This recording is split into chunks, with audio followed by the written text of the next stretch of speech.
አንድ ቦታ አለ አንዴ ካስገቡ በኋላ በህይወት መውጣት በፍጹም የማይታሰብ የሆነበት ሰው መሆንህ ተረስቶ ስምህ ተደምስሶ ልክ እንደ እንስሳ የምትቆጠርበት ጨለማ ቦታ።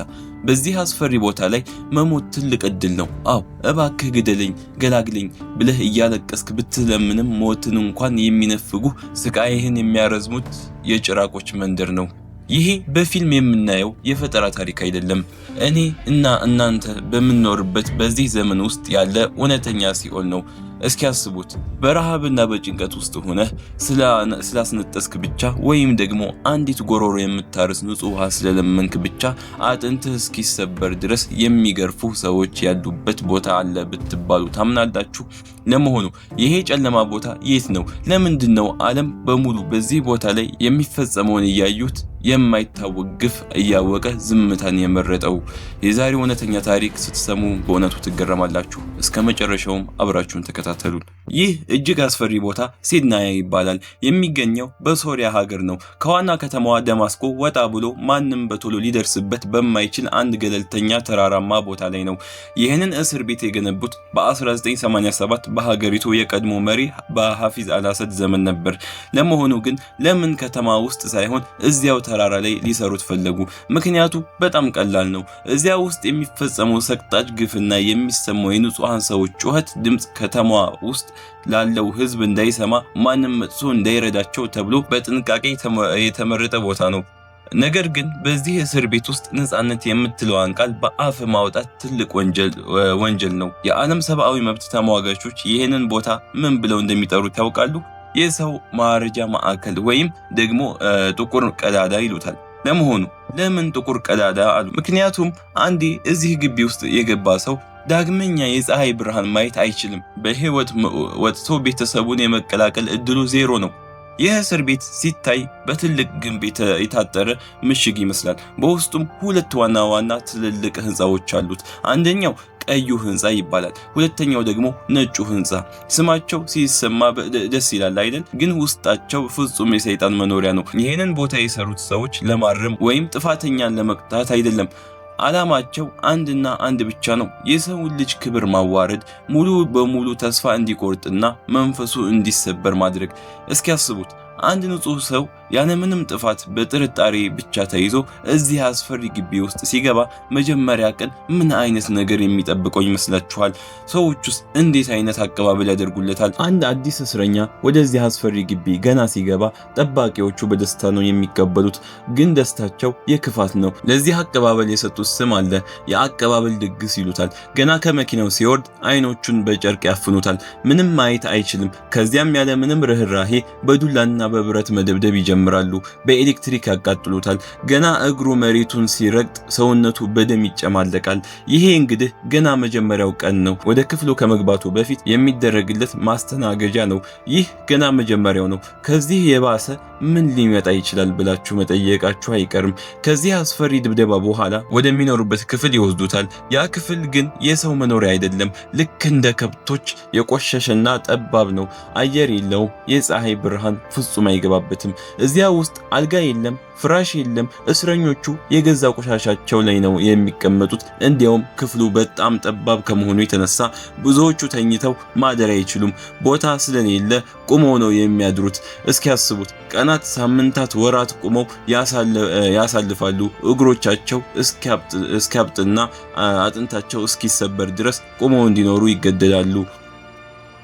የሚሰጧቸውስ ምግብ ምን አይነት ይመስላችኋል? የሻገተና የቆሸሸ ዳቦ፣ የበሰበሰ አትክልት ብቻ ነው። ውሃው ራሱ ጨው የበዛበትና የቆሸሸ ነው። ይህንን የሚያደርጉት መግቢያው ሊያሳድጓቸው ሳይሆን እንዳይሞቱና ስቃያቸው እንዲረዝም ብቻ ነው። ልክ እንደ አጽም እስኪቀሩ ድረስ ይራባሉ።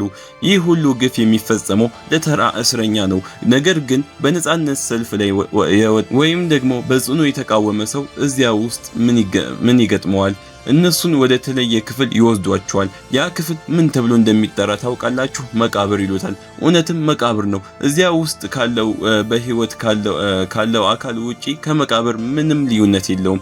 እዚያ መቃብር ውስጥ ደግሞ ሰይጣን እንኳን ሊያስበው የማይችለው 3 አስፈሪ የማሰቃያ ዘዴዎች አሉ። ጠባቂዎቹ በእነዚህ ምስኪኖች ላይ ምን ሊያደርጉ እንደሚችሉ መገመት ትችላላችሁ። ጠባቂዎቹ በዚያ ጨለማ ክፍል ውስጥ የሚጠቀሙባቸው 3 አስፈሪ ዘዴዎች የሰውን ልጅ ጨካኝነት የሚያሳዩ ናቸው።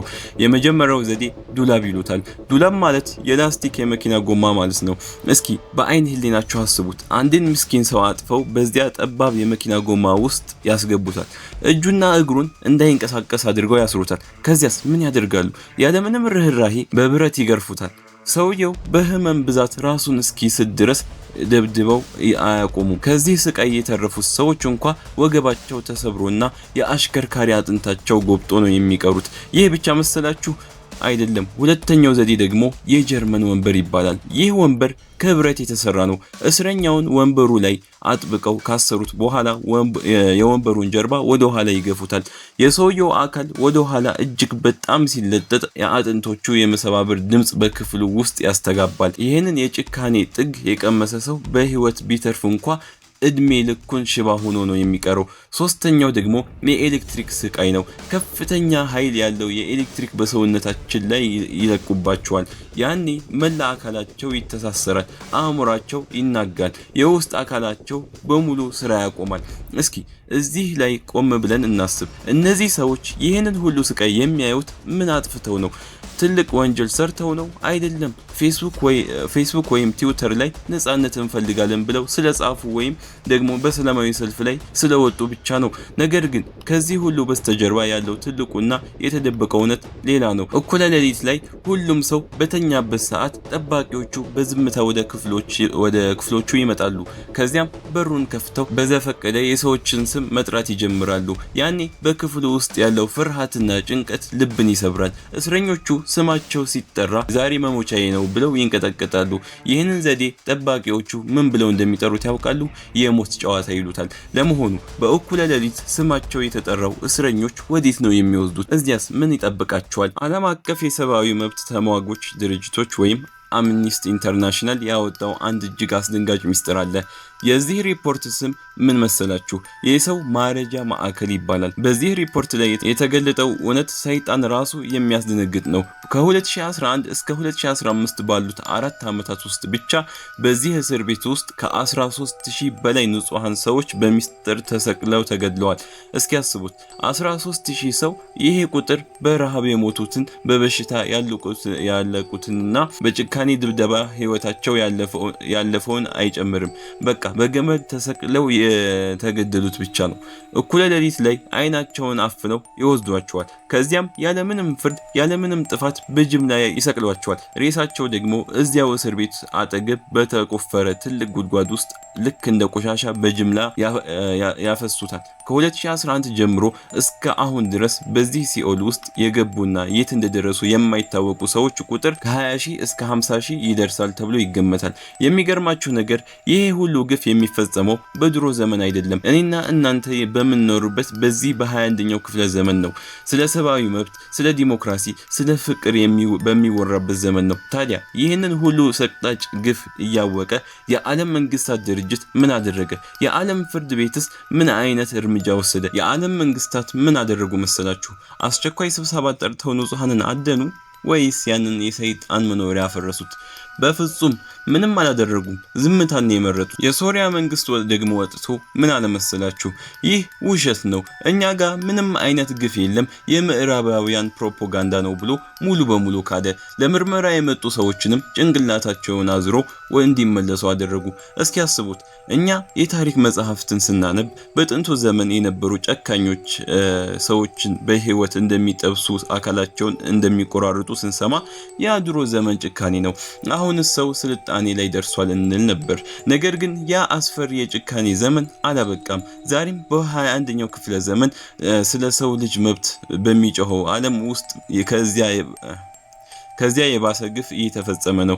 በእውነት የሰው ልጅ ከሰይጣን ይልቅ ክፉ መሆን የሚችል ፍጡር ነው። ሰይጣን ራሱ የሰውን ልጅ ክፋት አይቶ የሚያፍርበት ዘመን ላይ ነው ያለነው። ወገኖቼ፣ ይህ ታሪክ ልብን በጣም ይሰብራል። ይህንን ቪዲዮ እኔና እናንተ እያየን ባለንበት በዚህ ሰዓት ራሱ ያ አስፈሪ የሲድናያ እስር ቤት እዚያ ተራራ ላይ አሁንም ድረስ አለ። ዛሬም ድረስ ምስኪኖች በዚያ ጨለማ ክፍል ውስጥ እየጮሁ ነው። ዛሬም ድረስ በረሃብ እያለቁ በጅምላ እየተቀበሩ ነው። ለመሆኑ ይህንን ታይቶ የማይታወቅ ግፍና እልቂት የሚፈጽሙ ጨካኞች አንድ ቀን በዓለም ፍርድ ቤት ቀርበው ይጠየቁ ይሆን? ፍትህስ ለነዚያ ምስኪኖች አንድ ቀን ትደርስ ሲሆን ወይስ ዓለም እንደተለመደችው ዝም ብላ ታያለች? እናንተስ ስለዚህ አስፈሪ ታሪክና ስለ ሰው ልጅ ጭካኝነት ምን ታስባላችሁ? እስኪ የተሰማችሁን በኮሜንት ላይ አጋሩኝ። ቪዲዮን ከወደዳችሁት ደግሞ ላይክ ማድረጋችሁንና ለሌሎች እንዲደርስም ሼር ማድረጋችሁን አትርሱ። አዲስ ከሆናችሁ ደግሞ ሰብስክራይብ በማድረግ ቤተሰብ ሁኑ። በሌላ እውነተኛ አስተማሪ ታሪክ እስክንገናኝ ድረስ ቻው።